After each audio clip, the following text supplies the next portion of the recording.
Okay, now that Anora won the Best Picture award, I wanted to share my thoughts on the movie itself and not even bother with the rest of the wasted time this event was once again. Me, myself and I are also not convinced that Anora deserved this award. However, I see a lot of people that I can tell they watched 3 or 4 clips of Mickey shaking her ass and went on TikTok to say it's only a soft porn. I admit I've also grown a bit resistant to excessive sexual scenes, especially when they no longer serve the story as a whole. However, in this film, they are used to portray the reality being represented, and in that sense, it works for the most part. Still, some of the more graphic moments didn't resonate with me personally, but I'm not gonna sit here and pretend to hate this movie just because I didn't agree with that aspect and the award itself. Anyway, in my Scream review, I made the joke that if I had a nickel for every time Mickey Madison's characters end up burned to death, I'd have 2 nickels. For context, her characters meet this fate in both Scream and Once Upon a Time in Hollywood. The first positive thing about Anora is that the main character doesn't die like that. The downside, I still only have 2 nickels. The directing here is impressive, full of bold decisions that together shape a very complex story that on the surface might not reach a lot of people, due to again its excessive sex scenes and out of place elements. The acting is great and visually it's nothing special, but it has its own distinct style. Despite the conversations around it, I do not see this film as something defending sex work.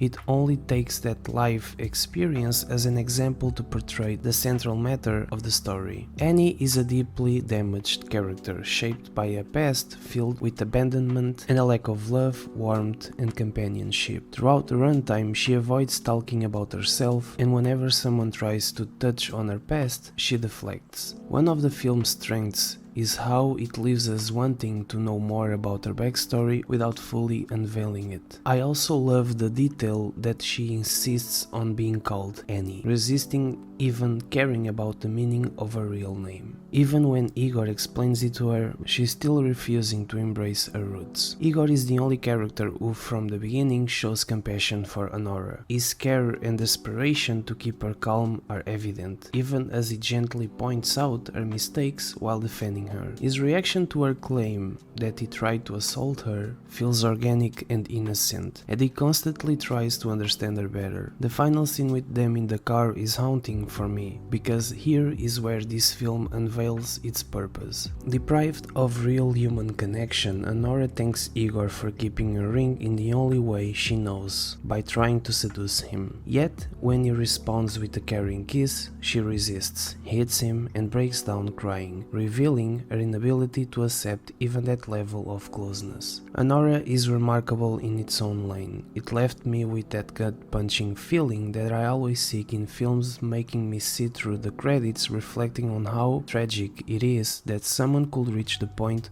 where Anora or Annie finds herself in this story, with a depth that goes beyond the performances and visuals. It reflects a harsh truth about our society, one where genuine human connection is increasingly drowned out by superficial interactions. The lack of real connection can lead to harmful and transactional connections, an eccentric portrayal of a reality that exists in some form for many people. We all need love and genuine connection, and the longer we go without it, the harder it becomes to accept it exists.